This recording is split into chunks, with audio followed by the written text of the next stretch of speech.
Le canton numéro 8, soit Mamoudzou 3, est parmi ceux qui n'ont pas été touchés par le redécoupage. Mamoudzou village ou Mamoudzou ville est le village de Kaweni.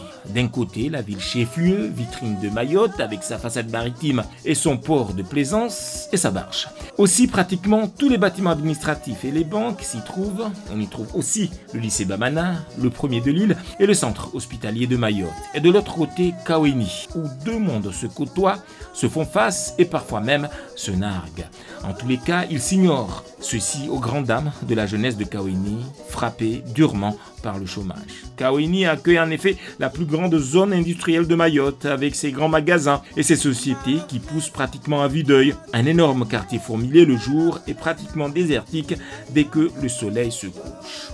De l'autre côté de la route nationale, Kaweni village. C'est un dortoir. Des milliers de personnes entassées jusqu'à flanc de montagne. Un quartier souvent indexé à cause d'une supposée insécurité et une forte présence de familles en situation irrégulière. Préjugés et incompréhension, selon les habitants, qui pointent du doigt Mamoudzou, qui les ignorerait. De 1977, date de l'apparition des conseillers généraux à Mayotte à ce jour, aucun enfant du village n'a eu l'honneur de représenter ce canton de Mamoudzou à la chambre territoriale.